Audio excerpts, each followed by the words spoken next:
You're listening to The Spooky Darlings, where three sisters get together and sometimes we have a follow-up Friday episode, which is what we are doing today. I'm Emily. I'm Nettie. I'm Haley. And as you may have noticed, this is a follow-up Friday, which we normally release twice monthly on Fridays. Today we did it on a Tuesday because the Spooky Darlings are going on vacation. As you may have heard, we're going to McCall, Idaho. Woo-hoo-hoo. And we need a little time off. So we will be back in August with our bi-weekly episodes, back to 2 episodes a week in August. Until then, please feel free to revisit the episodes we talked about in our 1-year anniversary episode or any episodes that tickle your fancy. And we have so much ground to cover today. But first of all, how's everybody doing? Oh, so good. Today is the 4th of July. We are recording this on Independence Day. Happy 4th. And so I, was spent a lot of my evening last night being startled by the fireworks my son was letting off all before 10 p.m. Well, But there were several moments of me just sitting there in my calm serenity and then suddenly the loudest bang ever and me going, oh, shit. That was my evening. But yeah, great day so far. Oh, yeah. Well, because I'm in La Conner for a polo tournament with Jason, and people are letting off fireworks, and it's really relaxing for the horses. They're not being startled or extra jumpy. Oh my gosh, you guys. Whose idea was it to have a polo tournament on the 4th of July, by the way? His name is George Dill. He hosts one every year. He's really great. He's been featured in Polo magazine. But you guys, 2 people yesterday in the same game ran into the goalposts. Both fell off their horses. One girl, full on pretzeled off her horse, got the wind knocked out of her. Everybody's okay. Oh my gosh. But oh my gosh. is it because of fireworks? Just the horses are extra jumpy and a little unruly. So. Aren't you guys a little bit out of the... you're out in the country a little bit, aren't you? So people are blowing up extra big fireworks out here. Yeah. Oh, geez. Oh. So, my dog's nervous around fireworks, and then I have my neighbor's dog too. And I'm not even trying to ride these dogs at all. Yeah. Yeah. But they are nervous about fireworks. Luckily, we haven't heard any yet. Normally, we hear a ton in the days leading up, and especially I thought on a Friday that we'd hear a lot, but we haven't really heard much yet. Yeah. A really loud one was let off while I drove out to Hot Lake last night to soak with my friend Margie because she works there now. So I can go soak with her for free. That's where those Northern Light pictures that I sent you. Gosh, so those beautiful. were amazing. And it put me in such a grumpy mood for 5 minutes because it went off right when I was driving by. It was clearly someone set off a loud one and I was like, oh, damn it. And then I was just like, why these kids? Why these loud sounds? I just don't like to be startled. I don't like to be startled. I don't like to be jump scared. But I try to be nice. Or I don't want Jumped to be or jump scared. Don't want to be jump scared. I think it's when I love fireworks and I expect them. I do not like sudden loud sounds. They're a lot. Our bodies have a startle response for a reason. Yeah. To make you stop your drink or whatever you're carrying. That's the body's reason. I was driving. I nearly crashed my car. Careful. So last night, so I show up. I was 15 minutes late because I was working on my episode. And these 2 girls are going out to soak the same time as us. And they have all these really bright lights out, even though it's dark. And the girls are like, you guys, the Northern Lights have been visible last night. They were visible and they're visible tonight. And they're like, we just wish we could turn off these lights because they had all these lights on out at the hot springs. And Margaret's like, well, I do work here. Can I turn them off? Maybe for a minute. And then she said to the girls, she's like, but if I get in trouble, you guys have to come to my defense. So Margaret unplugged them for 3 minutes. And that's how I got that gorgeous picture that I sent you. We can probably put it on the socials if you want to. We can include it in this episode. And then, not even kidding, she left them off for 3 minutes. She's like, I got to plug them back in, guys. I'm sorry. Turns them back on. Everyone got their beautiful pictures. All of a sudden, the owner comes down. He's like, hey, I just noticed. And Margaret was like, I turned them off just for a minute. Just so we could get pictures because, Northern Lights, and we can use it for social media. And he was not mad at all. He was totally fine. He was just coming down to check it. And then he sat there taking pictures of the Northern Lights. Oh, and it was fun. Awesome. I got a million mosquito bites, but what a beautiful place to soak. Yay. Yes. For those of you wondering, if you Google most haunted places in Oregon, it's going to come up with Hot Lake Hotel. And that is where I soaked last night. It was lovely. And the owners will attest that it is not haunted, but we did an episode.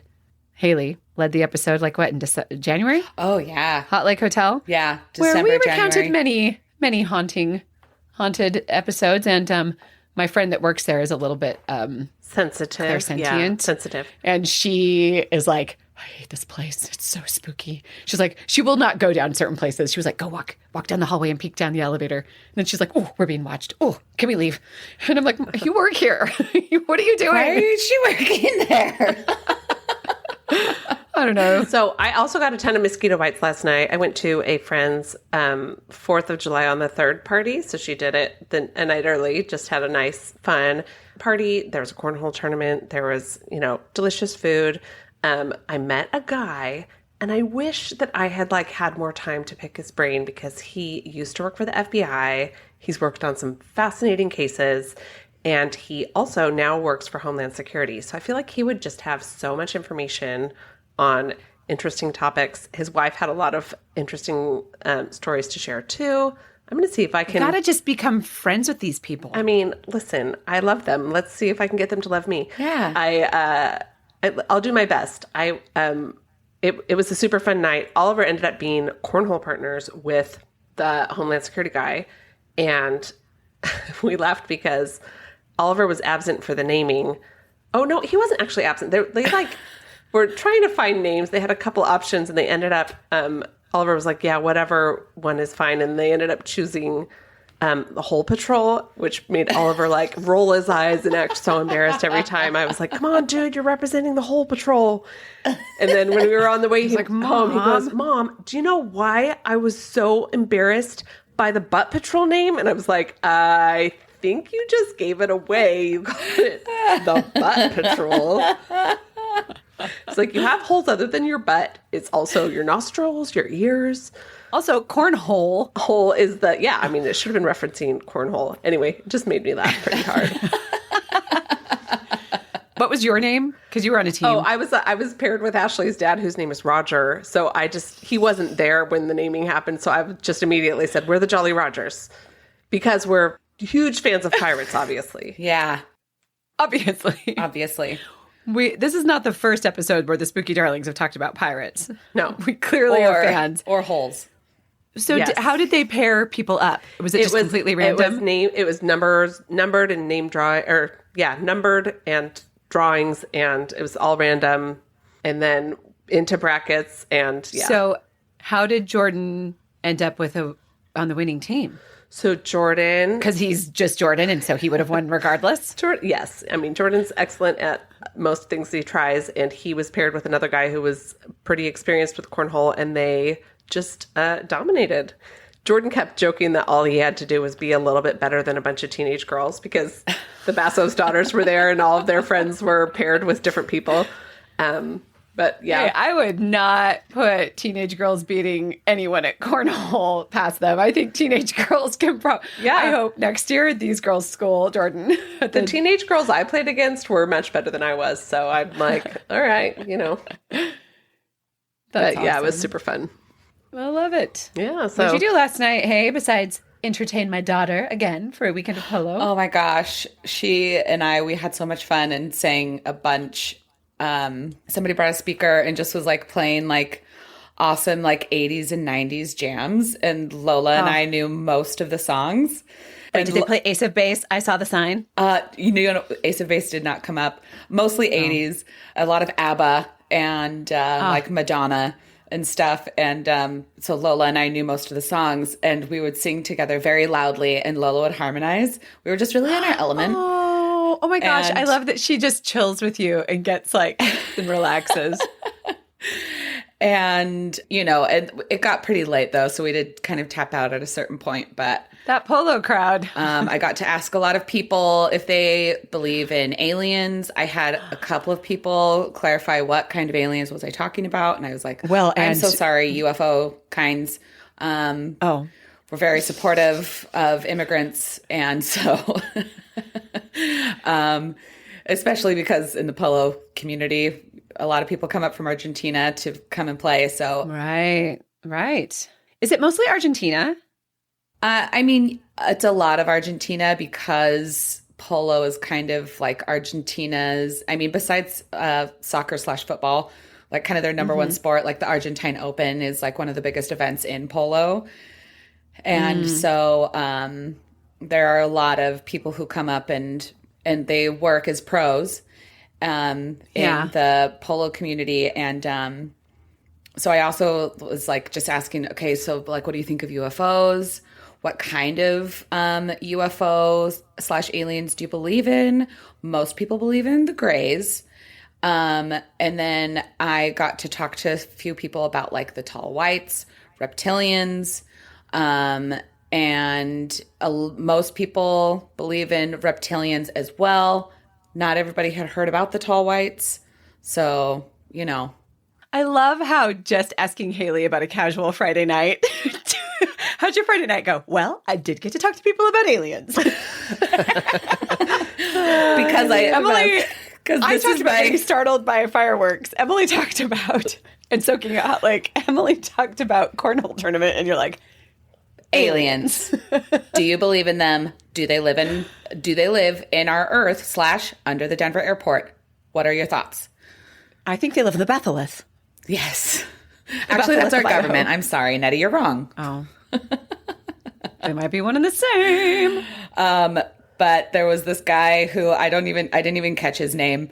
And my friend Lindsay, who I've talked to you guys about before, she was on The Bachelor. She met this guy's father, and they had slept like side by side in their cars like the year before in polo. And so then she met this guy's father and just immediately was like, oh, I slept next to your son last year. And they just like were laughing about how hilarious that sounded. And then I made a really awkward comment about like, oh, that must have been really awkward for your dad because parents hate to think of their children having sex. And so then and Lindsay had like wandered off by that point, and we were just standing there kind of awkwardly, and I just was like, so what kind of aliens do you believe in?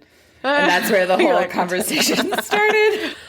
You're like, I gotta change the subject. And that's the girl that said she listens to our podcast. Yes, okay, Lindsay. This should be a segue to our flattery forum, which is something that I propose that we introduce because we all love to show off the things where people compliment us. But Haley, what did this cute, beautiful girl that was on The Bachelor say to you about our podcast? Oh my gosh, she just was like, hey, I'm a little bit obsessed with you. And then she recently listened to the Rougarou episode, Emily, where you talk about the Rougarou. And so she's like been walk past me and just go, hey, Rougarou. And it's just, she's that so much fun. That was our Louisiana cryptids episode, right? Uh-huh. Yeah. The Rougarou. It was. Yeah, so she's so nice. Everybody's so nice. Oh my gosh. So speaking of, flattering comments, last night at the party, our friend Chris came up to me and was like, hey, I had been meaning to listen and I finally listened to an episode and I was just like riding my bike along, to run my dog. And he was like, I just was laughing so hard. And it was at the Mississippi episode. He was talking about the ear eater and how funny he thought it was when Nettie tried to joke that it couldn't have been her, but then she got the date wrong and got it all confused. I just love it when people listen and have any comments, but it's always so great when they tell us how hilarious we are. Yes. Oh, I do love it. You guys keep the flattery coming. Thank you. We love it. The flattery is becoming. Yes. Also, our friend and content creator from the Purgatory Club also sent us a message saying that he had just listened to the episode. He said, one of you has the most contagious laugh. Amazing episode as always, ladies. And then we're all left wondering which one of us. I think it might be Haley or Nettie, but it's definitely not me. It could be Haley. Any of us. It could be you. Well, I think we should do a full investigation into who has the infectious laugh. One of us has an infectious laugh, and thank you to Purgatory Club. They are most prominently on YouTube, so check them out if you're interested in the spooky and, witchy stuff. All that good stuff. Yeah, all that good stuff. So what else from our flattery forum? Okay, so this is where it would be great to, mention some of our emails. Tanya, who is a long-time original listener, sent us an email just kind of drawing back to when we had talked earlier about the Ed and Lorraine Warren house. She just had watched something or listened to something from, I think it was a Theo Vaughn podcast episode where she listened and she was like, oh my gosh, like Matt Rife talks about buying that property. She was like, check it out. Anyway, I love it when people do a connection throwback to something that we've said in the past. So that was fun. Me too. And we also got a couple of fun messages from Elisa, another listener. She suggested a book that both of you have already read, actually, which I have not read yet. But she said, hey, gals, hope y'all are doing well. I wanted to send a book recommendation. We used to live here? Yes, that's the one. She recommended it. She said it's a really fun read. It's a creepy book. By Marcus Clearer. You guys have both read it. I have not, but listeners, if you're looking for a great book. And then she also sent a fun question. She said, would you rather be chased/hunted by a zombie or a vampire? And I want to hear your responses, and then I'll tell you what I told Elisa was my response. Vampire. I would so much rather be chased by a vampire. A zombie's going to turn you into a zombie, and that's not sexy. No. A vampire, if they catch you, they turn you into a vampire, and that's a little sexier. Okay. There's a chance they'll turn you into a vampire anyway. Zombies are Zombies dead. Guaranteed zombie. Vampire? And a zombie, it's like your body is, you are no longer there. It's just. Exactly. It's your rotting flesh taken over by like a parasite. And I don't want It's so funny because I listened to an episode of Two Girls, One Ghost yesterday where they talked about near-death experiences where people die and come back to life. And Sabrina kept saying, so you're a zombie. Like if you die and come back to life, you're a zombie. But I'm thinking to myself, no, you're not, because your flesh isn't rotting. To be a zombie, you literally are, it's your dead corpse reanimated. It's different than a near-death experience where you're still living. Because like a zombie has to be. If that's 100% true. No, it is. Science says it. Okay, Haley, what's your response? Vampire, because like I'm gonna like be like, hey, look, I'm pretty fun. I've got a great personality. You could hang with this for eternity if you turn me into a vampire too. Yeah, you're pretty sure you could convince them to not just kill you and discard your corpse. You'll get a snack and you'll get comedy and great conversation for eternity. Yes. Okay, so my response was, and I responded on behalf of all of us as if I had spoken to you about it, but I said, okay, great question. Are the zombies slow and dumb or fast and scary? And because she said by a zombie or a vampire. And I said, is it just one zombie? If it's multiple fast, scary zombies, I would have to go with vampire. At least there are rules to follow, but I could actually easily take out one dumb, slow zombie. If it's just one. Yeah, that's so that was true. kind of my thought process. If it's one that's like, brains. It depends, because different zombie movies show different levels of aggression and skill. Yes. World War Z made me much more scared of zombies than their Night of the Living Dead. Like, yeah. I don't know. 28 Days Later made me terrified of zombies. Oh my gosh, yes, me too. 28 Days Later, I had nightmares. As well, because World War Z and 28 Days Later are both fast, scary zombies. Night of the Living Dead, slow, dumb zombies. Here's the thing. Yeah. I think because of Buffy the Vampire Slayer, I feel like vampires can be redeemable. Because Spike. We had Angel and Spike. Angel, yeah. Mm-hmm. So for me, vampire is a little more appealing than zombie. But I do get if the idea is to not be to be like turned into one, because a zombie will turn you into a zombie, a vampire will turn you into a vampire, I would also choose zombie.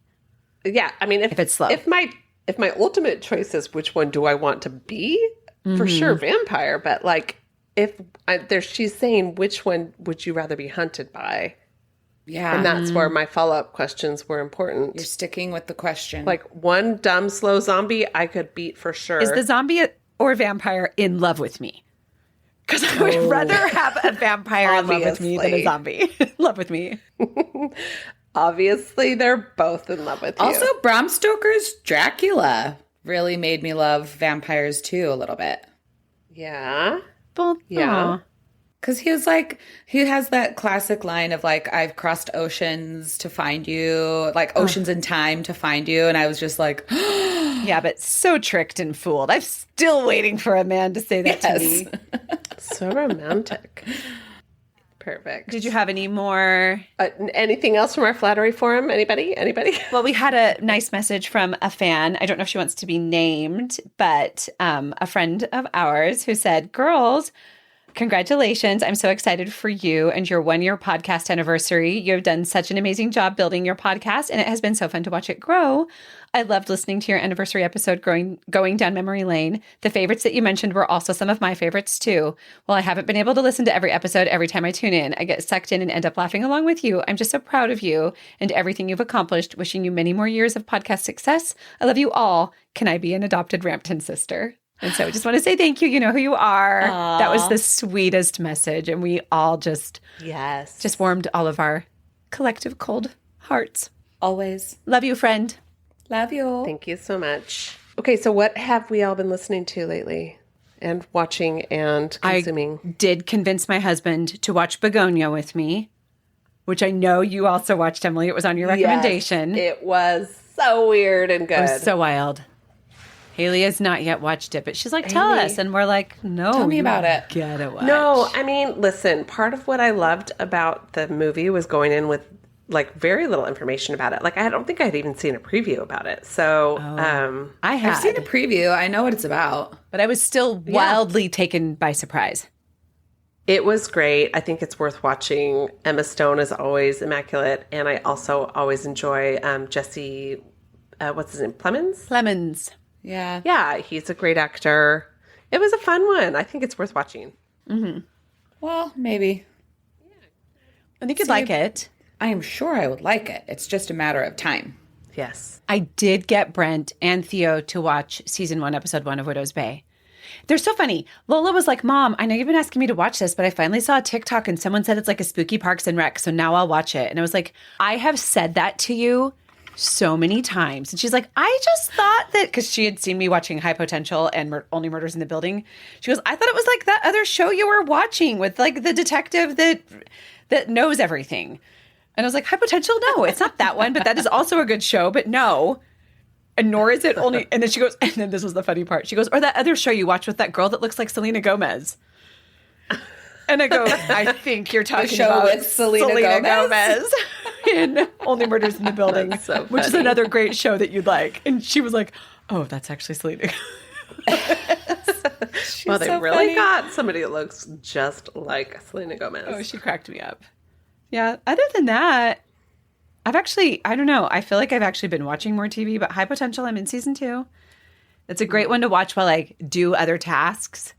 Sometimes I have to stop and rewind something, but I like sat and did a whole day of catching up on my sewing and watching like the entire first season of High Potential. And then I just like matched socks and watched, like sort of half watched while I tried to make sure my socks Oh my matched. gosh, if anything happens to you and a psychic comes over, they're going to give you, they're going to like take a sock and a thimble from your sewing recent like little spat, and they're going to be like, she wears a pink shawl.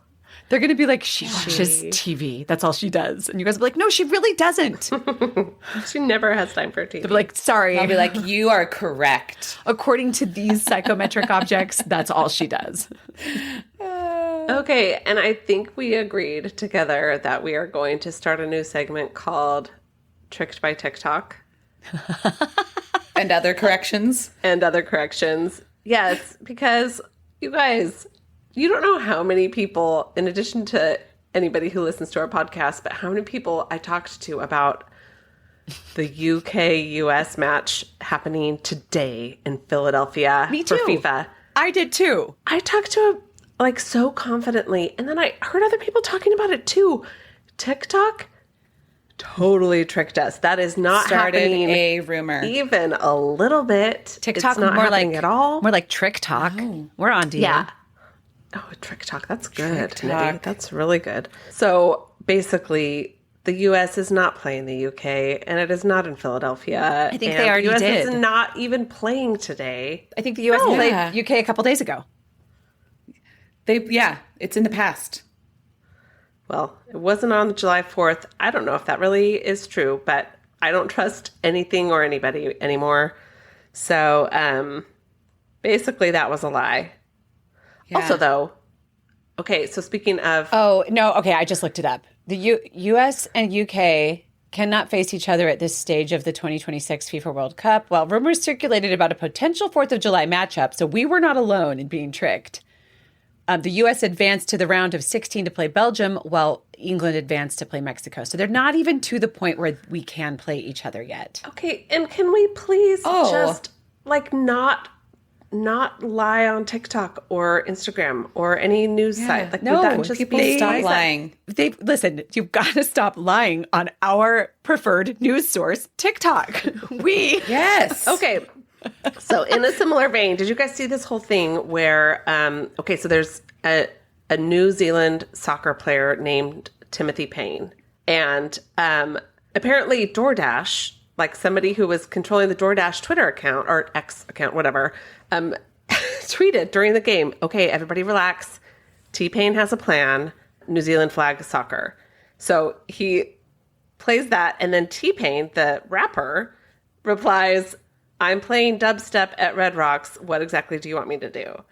And then DoorDash posted, NZ football, still plenty of time. Small tactical suggestion, give the ball to T-Pain. And then T-Pain was like, who do you think you're tagging?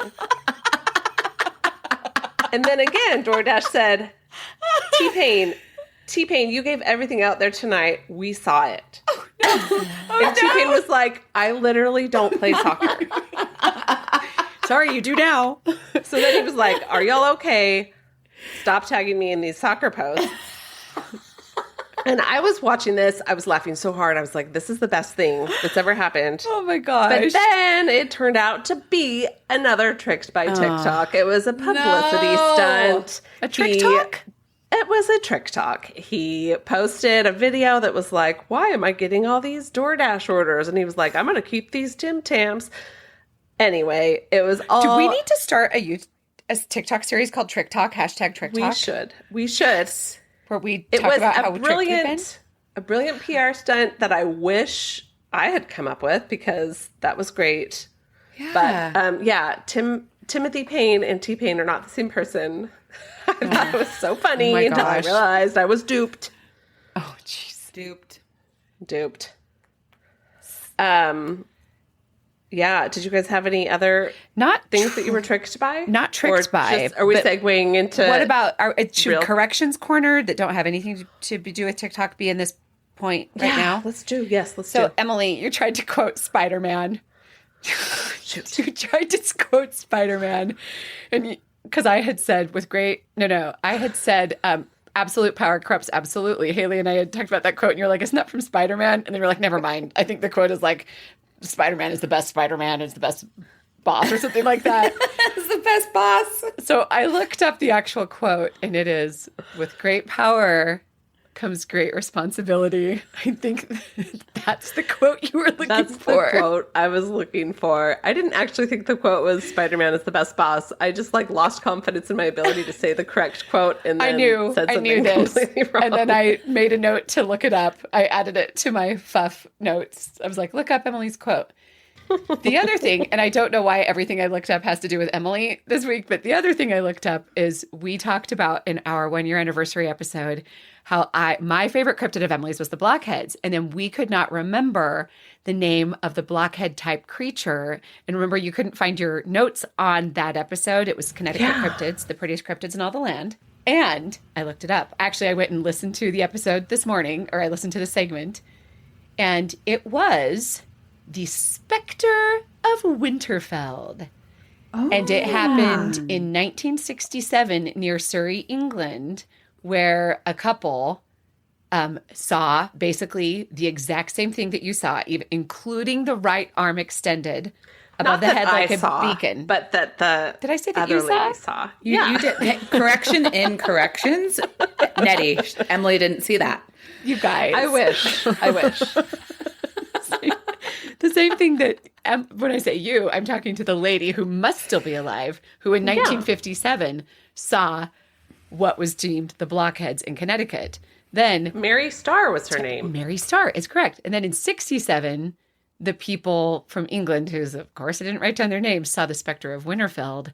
And then in 1977, Ian Dreary and the Blockheads released a song called Hit Me With Your Rhythm Stick. Hit Me With Your Rhythm Stick. And I just felt like that deserved revisiting today. Sure. Oh, man. Perfect. Well, Boy. I mean, is it the TikTok news portion where we get our reliable news? Yeah. Let's talk about our news. Okay. Did you guys see that an Arizona toddler who had been declared dead and put in the morgue was found to be alive? And the arrogance of the doctor, a nurse was like, I'm getting signs of life. And the doctor was like, I'm the doctor. There are no signs of life. He's dead. And then even the parents were like, it sounds like he's breathing. And the nurse who had, I don't know if it was the same nurse, but a nurse who had just seen the other nurse be scolded by the doctor was like, it's probably just I can't remember what it's called, but it's like that breathing that happens. Death rattle?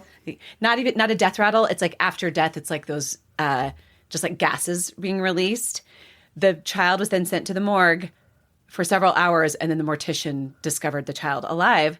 And then it was reported that the child had severe brain damage, but then I saw a report that said, actually, the child's fine. Good.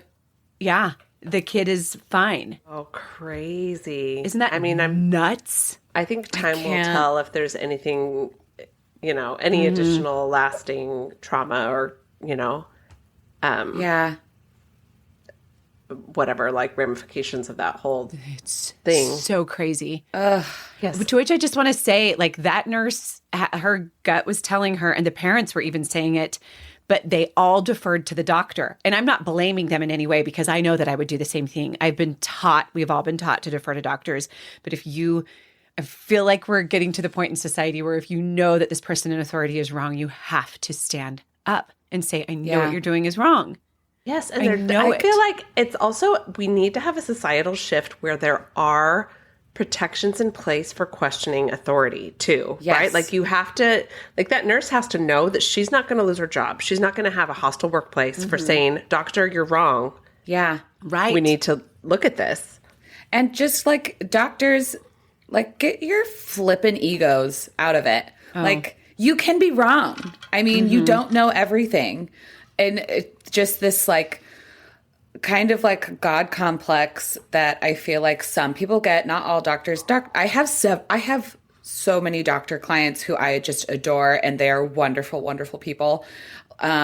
Just like this doctor specifically right here, obviously had some sort of ego in his, like had obviously had some sort of ego staked in this toddler's death. Like they're saying that there might be signs of life in this child. Yeah. Yes. It's worth looking into, even if it turns out to not be right? Like you don't need to send the child to the morgue without double checking. So I had one more TikTok news that I thought was cool. This is actually from a World Cup years past, but in Brazil, there was a player. Subject change. I thought it was time to move on. In Brazil. So this was like in, I think, the 1994 World Cup. There was a player. He was like the best player named Romario. And his father was kidnapped by thugs and held for ransom 1 week before the World Cup. 1994. This was the headline. I will send it to you, Emily, so you can put it on our phones. Oh my gosh, yes. And so it said, like, kidnapped Romario's, father. So 1 week before the World Cup. Then Romario calls for a press conference, and he says, I will not play the World Cup if my father isn't returned. So all of Brazil froze because, as we've learned during this World Cup, to most countries, the World Cup is a really big deal. And what happened is 1,200 police officers hit the streets. Drug dealers hit the streets and offered to help. The entire city of Rio went looking for Romario's father, and he was released from his kidnappers within 48 hours, and Brazil went on to the World Cup, and they became the world champions because that's how important soccer was. And people were like, you guys, we got to get Romario playing. Everyone find who did this. Isn't that an amazing story? Yes, Wow. that is an amazing story. I hope I'm not tricked by TikTok. I hope it's real because it's so cool. This might be a subject in a future FUF. Who knows? Okay, so speaking of FIFA, and I know we keep coming back to this on our recent Because we love FUF it. episodes. We love the World It's Cup. so much fun. But have you guys like totally been enamored by this Holland player from Norway? Yes. He's the tall blonde guy with the ponytail. Oh my and gosh. he just Love him so such much. an aggressive player. Like he's not scared of injuring himself. He's pretty amazing. He's so much fun to watch. But People magazine got spanked a little bit this week because spanked? As they deserve. they reported that they were like, look who Holland was raised by. And then they like basically did this whole thing about his dad only. And guess what? His dad is an athlete. His mother, though, her name is Gry Merida Brout, and she is a former elite track and field athlete and a Norwegian national heptathlon champion. And to leave her out of that and focus only on the father, I mean, what are you doing, People magazine? Like, Oh my gosh. I'm so glad newspapers are getting called out for the like sexist headlines. So sexist. Like the woman who gave birth to this athlete was completely left out of this story. and so many people are like, no, like he got so much of his athleticism from his mother, and also Actually, like, his compassion. kids do get their athleticism from their mother. Genetically, Their ability they're to supposed run. to get the athletic talent from their mother because someone, so I was, Lee, our cousin. Yeah.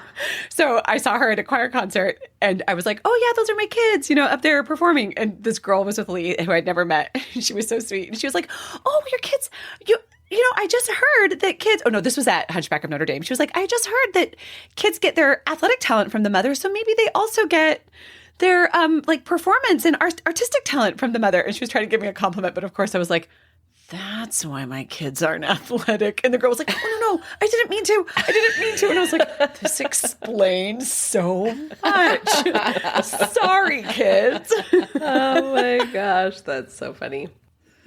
No, I mean, but people have been like, not only his athleticism, but he's like, you see these pictures where people are such jerks to the ball boys, and then Holland comes in and he's like shaking their hands or putting them on, like he's just being kind.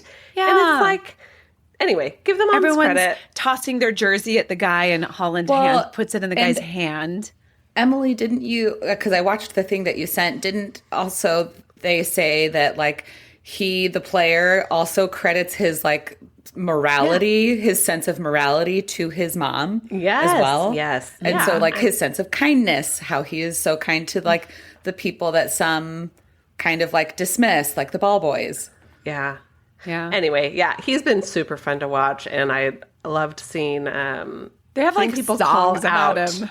Yeah, no, I That love seeing clip. people call out the People magazine for that. But yeah. The clip where he startles himself when he's eating. He looks at his reflection and jumps. No, that might be a trick by favorite. TikTok, because I did see somebody somewhere say that was an AI clip. It was so funny, though. It was so funny. I don't want to believe it's AI. I loved it. Yeah. I'm just loving all of the like America sleepover and just seeing all of these cities in our country, which it's been so wonderful to see all of these posts of like, hey, America, thank you for making us feel so welcome. Yeah. We like some people like being like, we don't want to leave, also appreciating our food. Also, And as far as so- I'm concerned, stay. As far as I'm concerned, guys. stay. Because I'm proud to be an American. I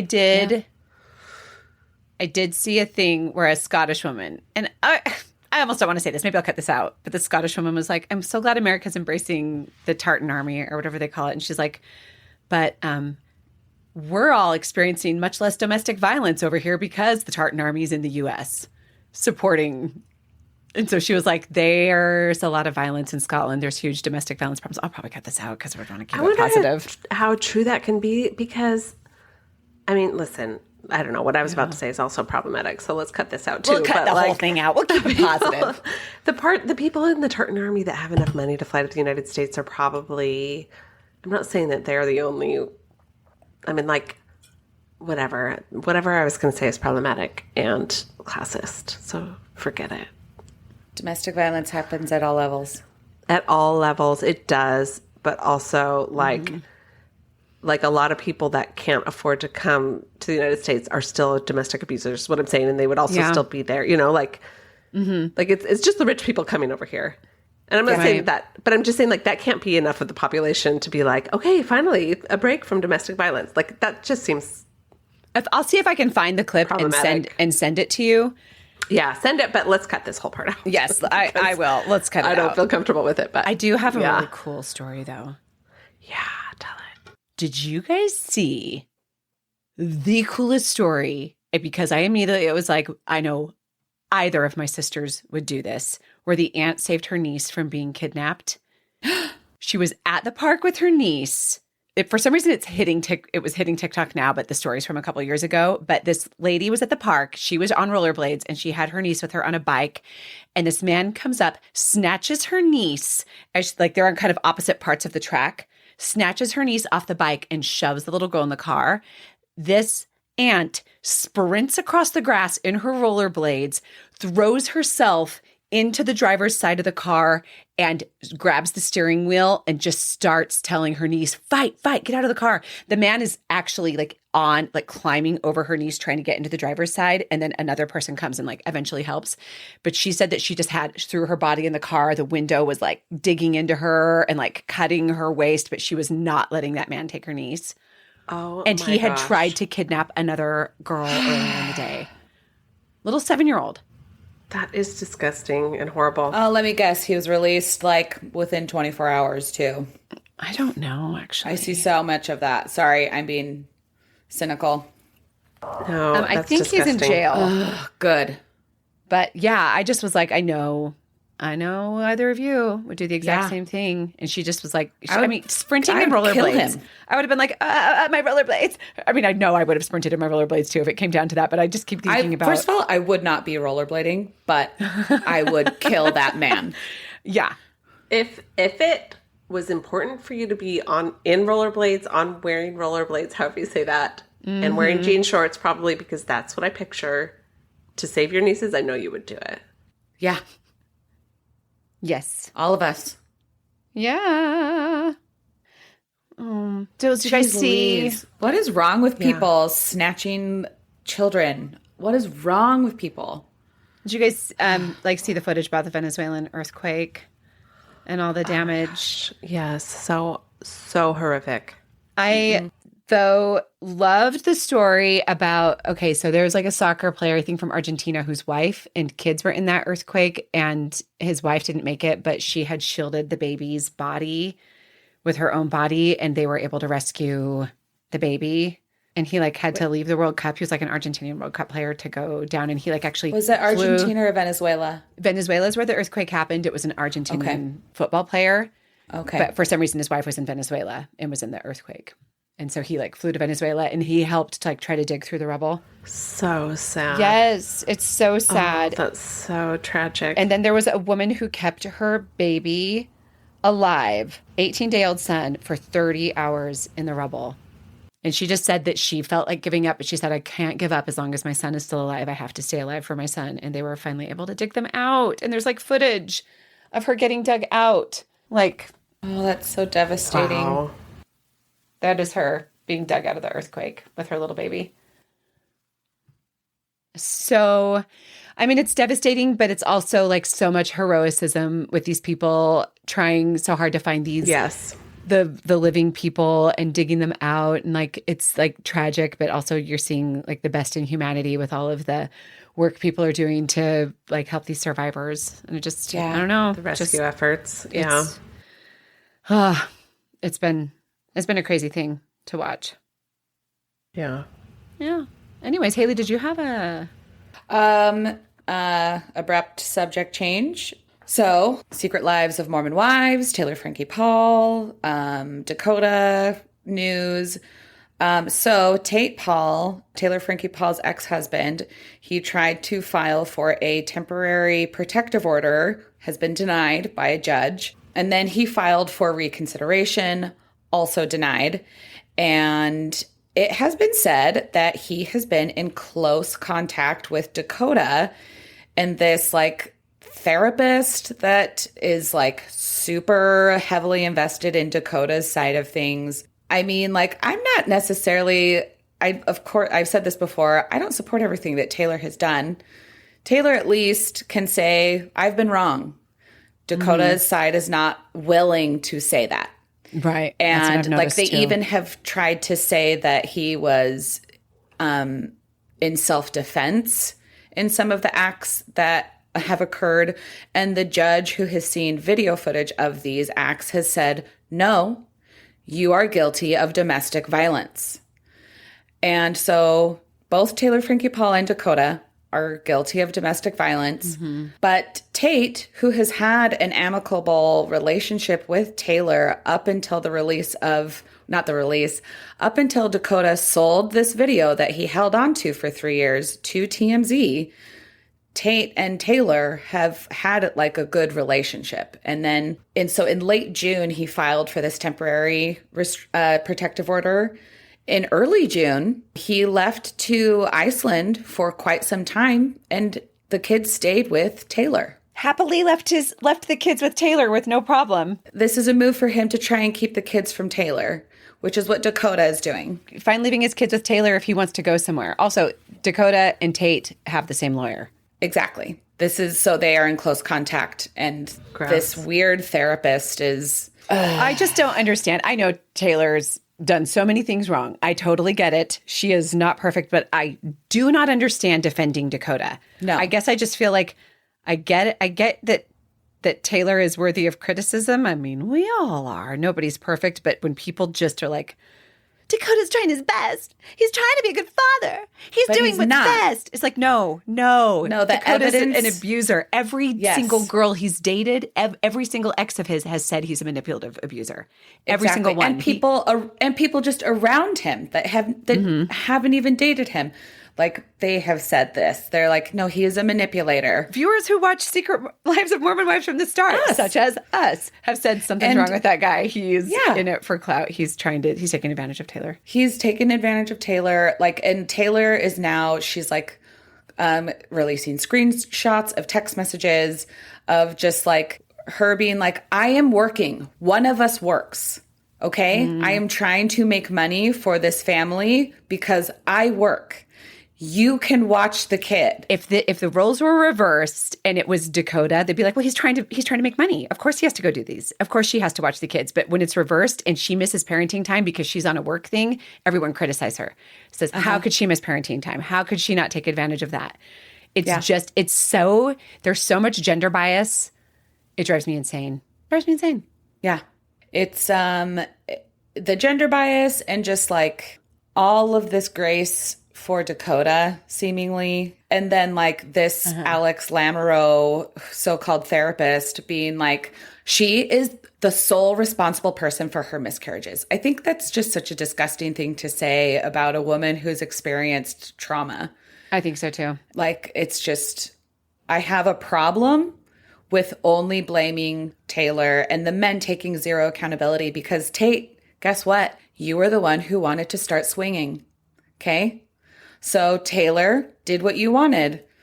And also Tate, like, you're happy. You've been fine with your ex-wife up until that video where I have been reading more and more that the reports say Dakota's phone dropped on Taylor's daughter's head. The chair did not hit her. Every time I have seen that video, I've questioned whether the chair actually hit her. Every time I'm like, see the chair hit her. Does it hit her? Every time I'm like, I can't quite tell. And no one's done like a slow-mo. And I could be wrong. Maybe the chair hit the kid. I could be wrong. Every time I've been like, I don't know if the chair's hitting the kid. I don't know. But from what I've read recently... To be fair, though, whether the chair hit the kid or not, throwing it is not appropriate. Exactly. At a kid. Taylor's not correct. I mean, that's just like a non-negotiable. It wasn't thrown at a kid. It was thrown at Dakota, who put himself behind the kid. He was a little bit putting himself near Taylor's children. I feel like on purpose. Regardless, Taylor should not have been throwing chairs. There are a lot of different moving parts. I'm just saying, like, the point is, like, whether the chair hit or the phone hit or whatever it was, like. But the original report, the reason why it matters is the original report. Taylor said the child was fine. Nothing hit the child. There were no bruises. Her mom confirmed there were no bruises in the original police report. And then when the video was released, people were like, she lied and said that the chair didn't hit the kid when it did. That's why it matters, is because, like, originally she was like, yes, this happened. Yes, things got violent. I was throwing chairs, but luckily nothing actually hit the kid. The kid, she's fine, physically fine. And then they were saying, according to Dakota's footage, it looked as though the stool might have hit the child. Like, yes, she shouldn't have been throwing chairs, but that was the issue at hand, was whether or not it actually hit the child. And so Taylor has said, I shouldn't have done what I did. Taylor has taken accountability. She's like, I was wrong in that. And Taylor has been taking accountability for that video since 2023 now. Yeah. And then Dakota re-released the video, canceled The Bachelorette, which thankfully we will be getting The Bachelorette, from what I understand, starting this month. It's going to be released on Hulu, blah, blah, blah. But with the announcement of the new releasing of The Bachelorette, suddenly Tate Paul is trying to file a protective order against Taylor to keep his children and all of this legal stuff. He like files the reconsideration, and it's just like these men and this therapist woman are targeting Taylor on a national platform, if not international platform. Yeah. And it's just a little ridiculous.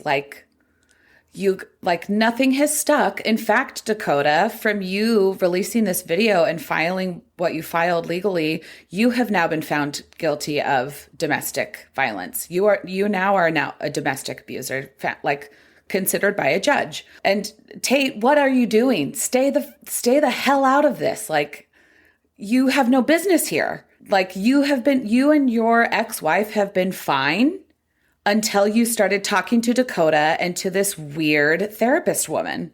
It does seem like it's almost like parasitic behavior. Like, they're trying to get her out of the custody picture, but then still siphon off her monetary gains.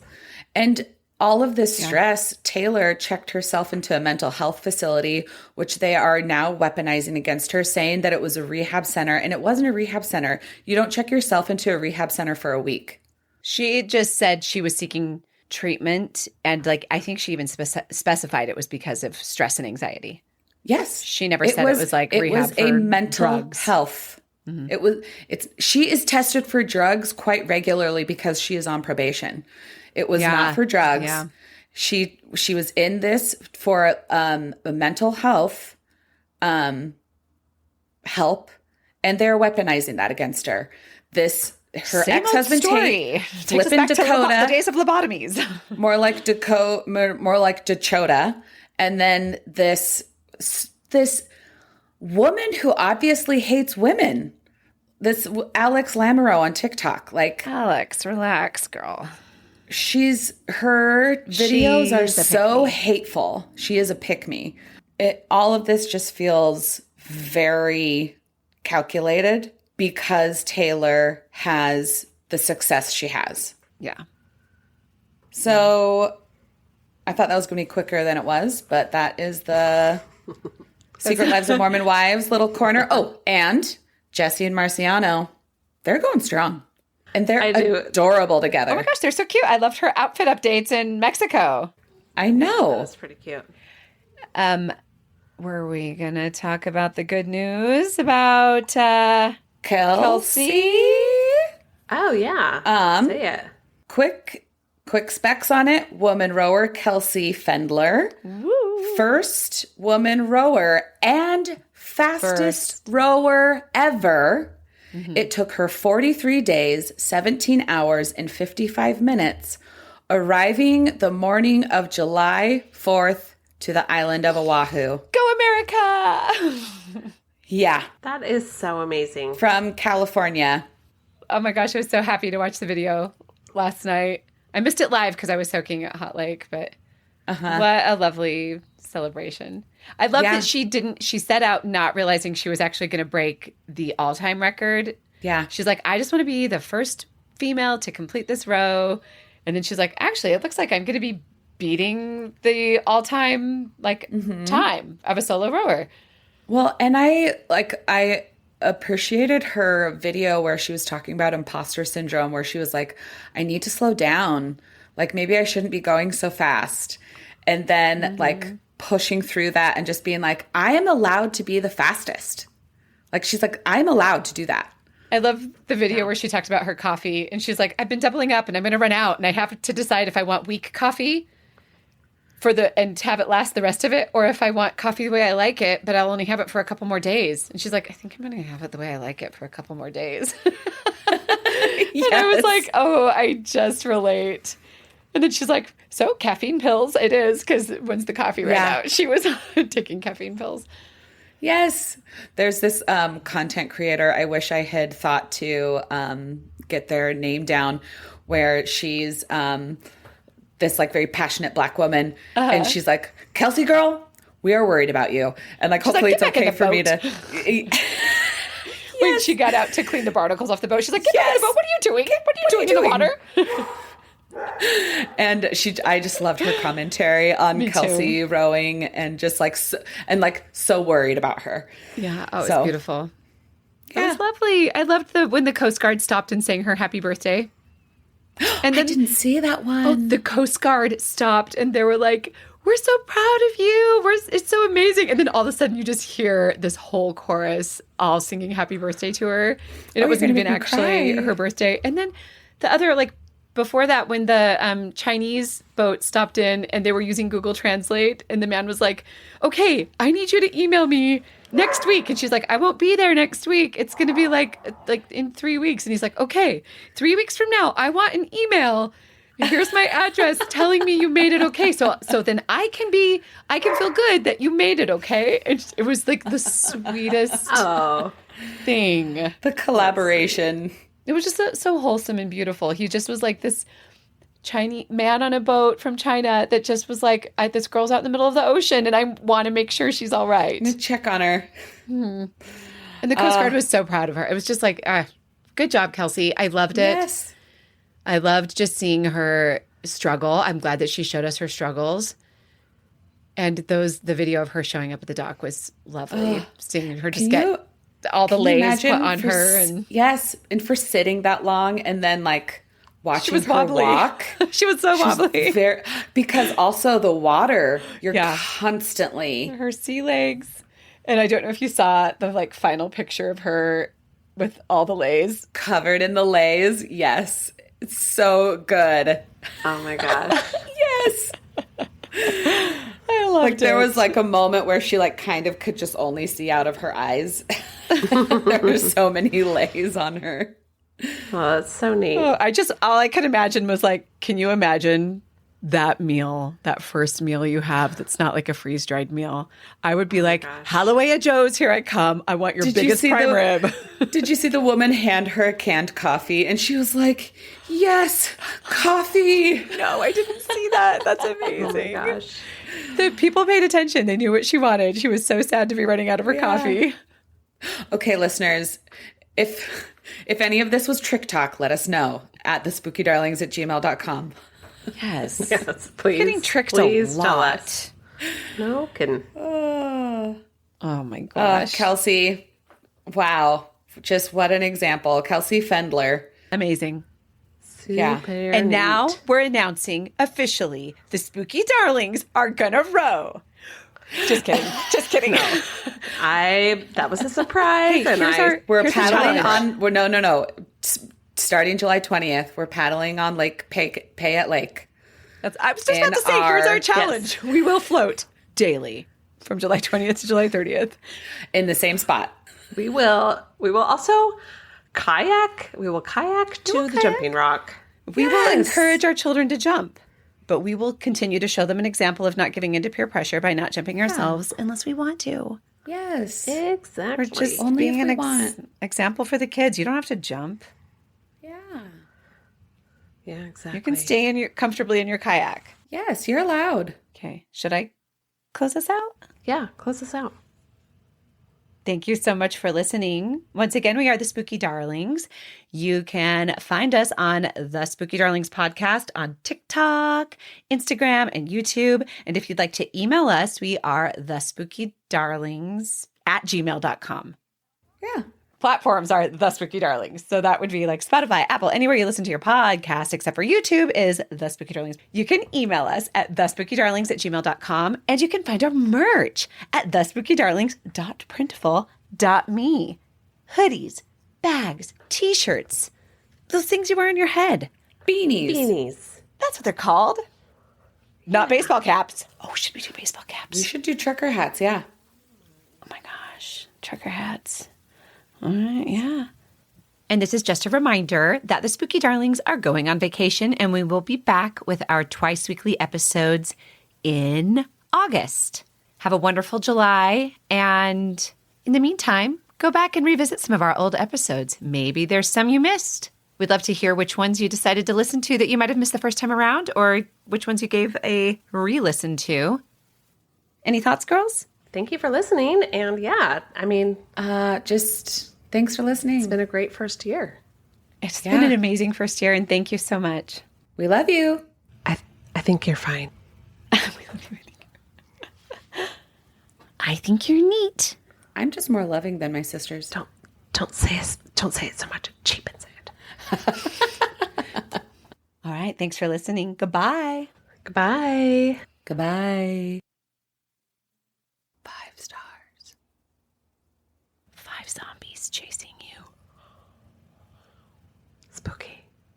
Guys, I didn't feel like it was the right time to tell you after the boating lady, but did you hear about the person who bought a minivan at auction in Texas and there were 2 dead bodies inside?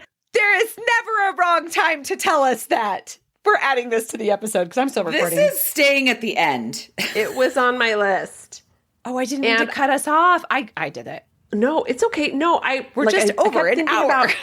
I kept thinking about the time, like when would be the right time to say it, but like, what in the world? Did you not see my immediate changes of topic? I'm like, They're sad. looking Which I did not appreciate.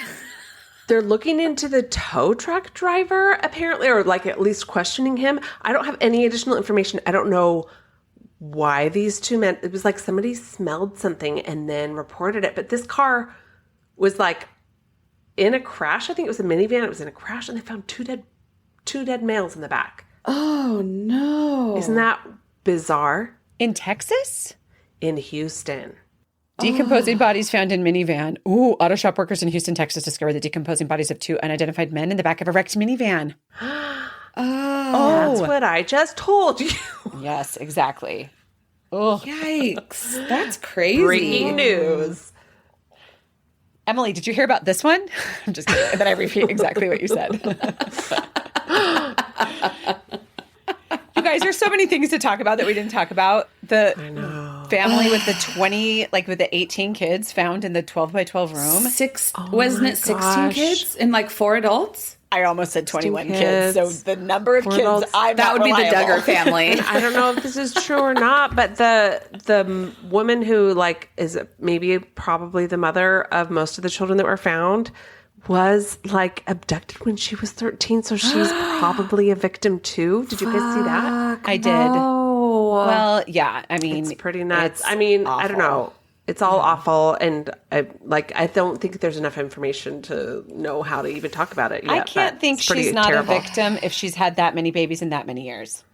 I just can't help Yeah. but think that any woman who is Yes. subject to that is not a victim. Seriously. Yeah. Oh, Yeah.